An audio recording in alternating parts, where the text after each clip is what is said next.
हरे कृष्ण। आज हम ऐसे भक्त के बारे में सुनेंगे जिन्हें अपनी पत्नी बहुत सुंदर लगती थी, पर जब उन्होंने भगवान का अति सुंदर स्वरूप देखा तब उन्होंने पत्नी को परित्याग करना चाहा। शुरू में बस इतना ही, अब चलते हैं इनकी कथा की ओर।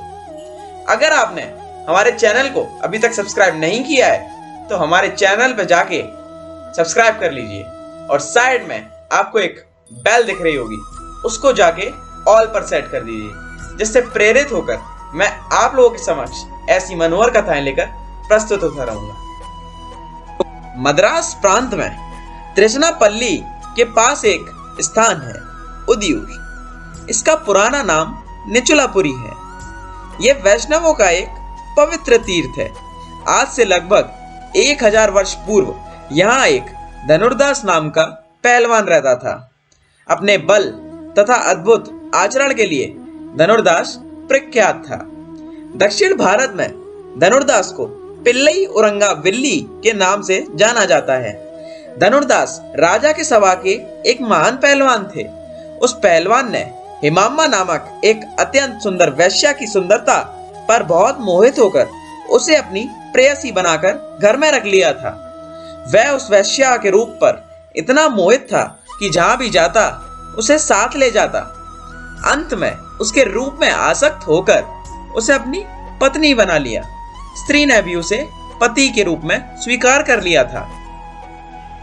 रास्ते से जब धनुर्दास चलता तो स्त्री के आगे आगे उसे देखते हुए पीठ की ओर उल्टे चलता। कहीं बैठता तो उस स्त्री को सामने बैठा कर ही बैठता। उसका व्यवहार सबके लिए कौतूहलजनक था, परंतु वह निर्लज्ज होकर उस स्त्री को देखना कभी भी नहीं छोड़ता था। दक्षिण भारत का एक सर्वश्रेष्ठ तीर्थ है श्री रंग क्षेत्र। त्रिचनापल्ली से यह श्री रंगम पास ही है। वर्ष में कई बार यहाँ महोत्सव होता है। दूर दूर से लाखों यात्री आते हैं। एक बार श्री रंगनाथ का वासंती महोत्सव चत्रोत्सव चल रहा था। धनुर्दास की प्रेयसी ने भी उत्सव देखना चाहा। धनुर्दास उसे तथा नौकरों चाकरों के साथ निचलापुरी से श्री रंगम आ गया। गर्मी के दिन 9-10 बजे की कड़ी धूप और मार्ग में खचाखच भीड़, जबकि भीड़ के मारे शरीर को संभालना तक कठिन था। उस समय भी वहां धनुर्दास एक हाथ में छाता लेकर अपनी प्रेयसी को छाया किए हुए था और स्वयं धूप में पसीने से लथपथ होकर उस स्त्री की ओर मुख करके पीठ की ओर पीछे चल रहा था। उस मार्ग के नीचे ऊंचे की सुधि तक नहीं थी। अपने शरीर का ध्यान तक नहीं था। उन दिनों श्री रामानुजाचार्य श्री रंगम में ही थे। दूसरों के लिए तो धनुर्दास का यह कल्प पुराना था। नवीन यात्री उसे कौतूहल से देख रहे थे। श्री रामानुज स्वामी जी के लिए इस पुरुष का व्यवहार बहुत ही अद्भुत था। उन्होंने अपने शिष्यों से पूछा, वह निर्लज्ज कौन है? परिचय पाकर शिष्य को कहा, उससे जाकर कहो कि तीसरे पैर मठ पर आकर वह मुझसे मिले। धनुर्दास ने उस शिष्य से स्वामी का आदेश सुना तो सन्न हो गया। वह समझ गया आचार्य स्वामी अवश्य मेरी निर्लज्जता पर बिगड़े होंगे। बिगड़ने की तो बात ही है।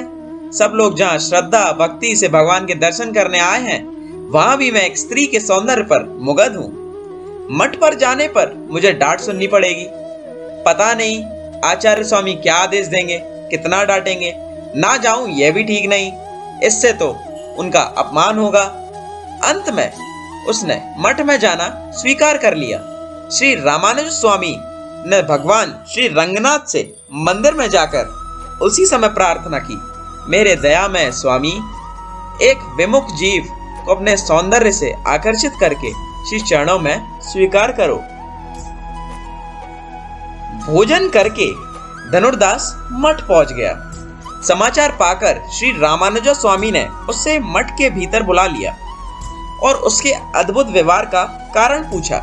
बड़ी नम्रता से हाथ जोड़कर धनुर्दास ने बताया, स्वामी, मैं उस स्त्री के सौंदर्य पर पागल हो गया हूँ। उसे देखे बिना मुझसे रहा नहीं जाता। काम वासना तो मुझ में कुछ ऐसी प्रबल नहीं है, पर उसका रूप मुझसे छोड़ा नहीं जाता। मैं उसे ना देखूं तो बेचैन हो जाता हूं। महाराज, आप जो आज्ञा करें मैं वही करूंगा, पर उसका साथ ना छुड़ाएं। श्री रामानुज स्वामी ने कहा, यदि हम उससे बहुत अधिक सुंदर मुख तुम्हें दिखलाएं तो? धनुर्दास ने कहा, महाराज, उससे सुंदर मुख देखने को मिले तो मैं उस स्त्री का एकदम परित्याग कर सकता हूं। श्री स्वामी जी ने कहा, ऐसा नहीं, उसका परित्याग तुम मत करो। वह वैश्या थी, तुम्हारे पास आकर अब तुम्हारी स्त्री हो गई है। तुम छोड़ दोगे तो फिर वैश्या हो जाएगी। ऐसा नहीं होना चाहिए। वह अब सुधर गई है, उसे तुम पत्नी बनाकर अपने यहां रहने दो। तुम जो उसके स्वरूप पर इतने मुग्ध हो, बस यह ठीक नहीं। तुम्हें स्वीकार हो तो संध्या के समय जब श्री रंगनाथ की आरती होती है, उस समय तुम मंदिर में आकर मुझसे मिलना अकेले ही आना। धनुर्दास आज्ञा पाकर विदा हुआ। उसे बड़ा आश्चर्य हो रहा था। आचार्य स्वामी ने उस जैसे नीच पुरुष को मठ में भीतर बुलाया, पुत्र की भांति स्नेह से पास बैठाया और बिना डांटे फटकारे विदा कर दिया। उसे तो आशा थी कि आचार्य स्वामी उसे बहुत कुछ कहेंगे।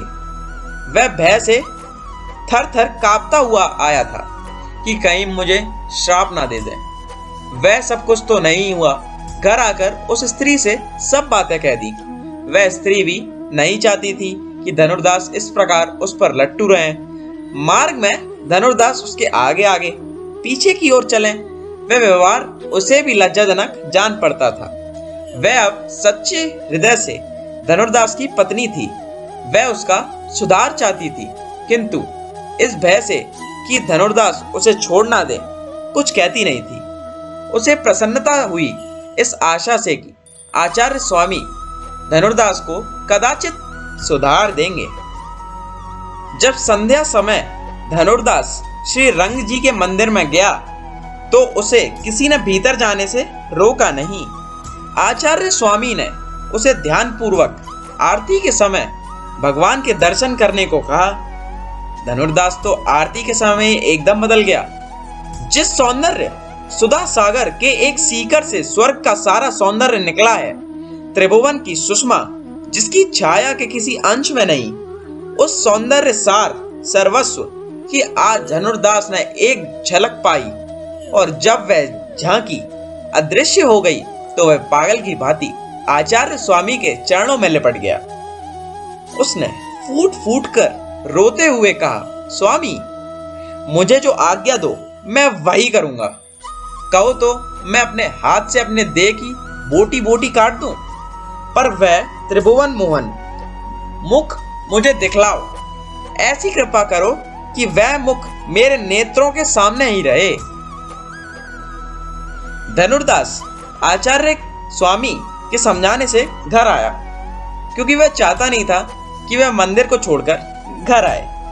अब स्त्री तो उसे बहुत ही कुरूप जान पड़ने लगी। वह आचार्य स्वामी की आज्ञा से ही उसे पत्नी बनाए रखा था, उसका त्याग नहीं किया। कुछ दिनों बाद वे दोनों श्री रामानुजाचार्य जी के शिष्य हो गए। श्री स्वामी जी ने भी उन दोनों का सांप्रदायिक ज्ञान के विषय में बहुत ज्ञान दिया। दोनों का आचरण आदर्श हो गया। धनुर्दास आचार्य स्वामी का अत्यंत विश्वस्त अनुचर हो गया। श्री रामानुज स्वामी वृद्धावस्था में कावेरी नदी में स्नान को जाते समय तो किसी ब्राह्मण के कंधे का सहारा लेकर जाते थे, पर स्नान करके लौटते थे धनुर्दास के कंधे का सहारा लेकर। मठ के ब्राह्मण शिष्य इससे कुड़ते थे। उनमें से एक दिन एक शिष्य ने कहा, महाराज, आप स्नान करके धनुर्दास को क्यों छूते हैं? हम लोग तो आपकी सेवा को सदा प्रस्तुत हैं। श्री आचार्य स्वामी ने कहा, मैं अपने हृदय के अभिमान को दूर करने के लिए ही ऐसा करता हूँ। धनुर्दास का आचरण यहाँ के अनेक ब्राह्मणों से उत्तम है। आश्रम के लोग धनुर्दास से डाह करते हैं। यह देखकर आचार्य जी ने उस भक्त का महत्व प्रकट करके सबका गर्व दूर कर देना चाहा। एक रात अपने एक विश्वस्त शिष्य को उन ब्राह्मण शिष्यों के कपड़े में से एक बित्ता कपड़ा फाड़कर चुपचाप ले आने को उन्होंने कहा। सवेरे अपने फटे कपड़े देखकर वे लोग परस्पर झगड़ने लगे। श्री स्वामी जी ने उन्हें बुलाकर नए कपड़े दिए और इस प्रकार संतुष्ट किया। कपड़े किसने फाड़े यह बात छिपी ही रही। कुछ दिनों बाद उन्हीं शिष्यों में से कुछ को बुलाकर स्वामी जी ने कहा, आज हम धनुर्दास को यहाँ अधिक रात तक सत्संग में रोक रखेंगे। तुम लोग उसके घर जाकर हेमांबा उसकी पत्नी के गहरे चुरा लेना और लाकर हमें दे देना। अंधेरा होने पर वे लोग धनुर्दास के घर गए। किवाड़ खुले थे और हेमांबा पलंग पर लेटी हुई पति के आने की प्रतीक्षा कर रही थी। श्री वैष्णवों को लुकते छिपते दबे पैर घर में घुसते देखकर वे समझ गई कि ये लोग कुछ चोरी करने आए हैं। वैष्णव वेश के प्रति इसके मन में बड़ी श्रद्धा थी, अतः उसने नेत्र बंद कर लिए और झूठे खर्राटे लेने लगी। उसे इस प्रकार बेसुध सोते देख आए लोगों ने उनके शरीर पर एक ओर के गहने जो ऊपर थे धीरे धीरे उतार लिए। हेमांबा ने सोचा कि ये लोग शरीर के दूसरे ओर के गहने भी ले लें तो अच्छा होगा। उसने करवट बदली, किंतु आए लोगों ने समझा कि वह नींद से जगने वाली है। वे लोग भाग गए। मठ पर जब ये लोग पहुंच गए तब श्री रामानुज स्वामी जी ने धनुर्दास को घर जाने की आज्ञा दी। उसके जाने पर इन ब्राह्मण शिष्यों से स्वामी ने कहा, अब तुम लोग छिपकर फिर धनुर्दास के घर जाओ और देखो कि वे दोनों स्त्री पुरुष क्या बात करते हैं। वे लोग फिर धनुर्दास के पीछे छिपते हुए उसके घर आए। धनुर्दास घर पहुंचे। पत्नी से सब बात सुनकर वे बहुत ही दुखित हो गए। उन्होंने स्त्री से कहा, तुम्हारी धन दौलत की लालच अभी गई नहीं। तुच्छ गहनों के लोभ में तुमने उन श्री वैष्णवों को करवट बदल कर चौंका दिया। मैं तुम्हें अब अपने पास नहीं रखूंगा। वैष्णवों और भक्तों में श्रद्धा भक्ति जिसमें नहीं, उससे मुझे क्या प्रयोजन। बेचारी स्त्री रोते रोते पति के पैरों पर गिर पड़ी। उसने कहा, नाथ, मैंने तो करवट इसलिए बदली थी कि शरीर के दूसरे ओर के गहने भी वे लोग ले लें, पर मेरे दुर्भाग्य से वे भाग गए। मेरे अपराध को आप क्षमा कर दें। अब मैं बहुत अधिक सावधान रहूंगी। किसी प्रकार धनुर्दास ने उसको क्षमा किया। वे ब्राह्मण शिष्य जब लौट आए तब उनकी बातें सुनकर श्री रामानुजाचार्य जी ने उस दिन के वे फटे कपड़े निकालकर उन्हें दिखाते हुए कहा, तुम लोग इतने से कपड़े के लिए झगड़ते थे और धनुर्दास की वैष्णव भक्ति तुमने देख ही ली। मैं इसीलिए उसका आदर करता हूँ और स्नान के बाद उसका सहारा लेकर लौटता हूँ। प्रातः काल धनुर्दास को बुलाकर गहने लौटाते हुए उन्होंने कहा, ये गहने मैंने कुछ विशेष कारण से मंगवाए थे, तुम कुछ बुरा मत मानना। धनुर्दास आचार्य स्वामी के चरणों में गिर पड़ा। उसने कहा, प्रभु, मैं तो आपका दास हूँ। मेरा शरीर और जो कुछ भी है वह सब आपका ही है। इसमें बुरा मानने की क्या बात है। इस घटना के बाद वे सब ब्राह्मण धनुर्दास स्वामी जी का बहुत आदर करने लगे। धनुर्दास जी नित्य प्रति श्री रामानुज स्वामी के सत्संग में जाया करते। एक बार स्वामी जी रामायण के अंतर्गत विभीषण की शरणागति पर व्याख्यान कर रहे थे। वहां उपस्थित वैष्णव जनों में धनुर्दास उठकर आचार्य स्वामी से अपनी समस्या का हल पूछते हैं। यदि शरणागत भक्त विभीषण को स्वीकार करने के लिए श्री राम लंबे समय तक सुग्रीव और जामवंत से विचार विमर्श करते हैं, तो मेरे जैसा संसार के जंजाल में पड़े व्यक्ति को मोक्ष की प्राप्ति कैसे होगी। श्री रामानुज स्वामी जी उत्तर देते हुए कहते हैं, यदि मुझे मोक्ष प्राप्त होगा तो तुम्हें भी होगा। अगर मेरे गुरुदेव महापूर्ण स्वामी जी को मोक्ष प्राप्त होगा तो मुझे भी होगा। यदि दादा गुरु आलवंदर स्वामी जी को मोक्ष प्राप्त होगा तो मुझे और मेरे गुरुदेव को भी होगा। इस तरह यह कड़ी है। जिस तरह लोहे की जंजीर है, उसमें एक एक कड़ी सबसे जुड़ी है। यदि कोई पहली कड़ी पकड़कर खींचे तो स्वतः ही सब कड़ियां साथ आएंगी। इस तरह गुरु परंपरा की माला भगवान श्री वैकुंठनाथ तक जाएगी। प्रपत्ति शरणागति का अर्थ ही है, शरणागत पहले ही स्वीकार कर लेते हैं कि अंतिम समय में हमें श्री भगवान की याद आए या नहीं निश्चित नहीं है।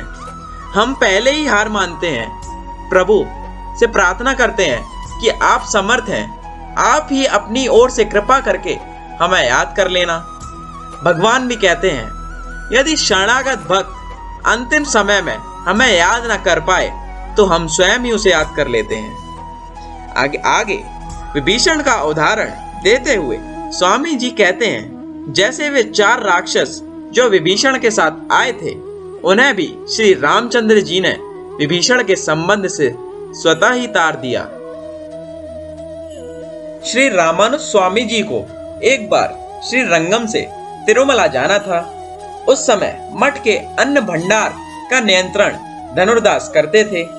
स्वामी जी एक वैष्णव को भंडार से कुछ चावल लाने के लिए भेजते हैं। जब धनुर्दास को यह बात पता चलती है कि स्वामी जी श्री रंगम से बाहर जाने वाले हैं, वे अन्न भंडार में जाकर बहुत दुखी होकर रोने लगते हैं। श्री रामानुज स्वामी जी में उनका बड़ा प्रेम था। उनका विरह धनुर्दास जी सहन नहीं कर सकते थे।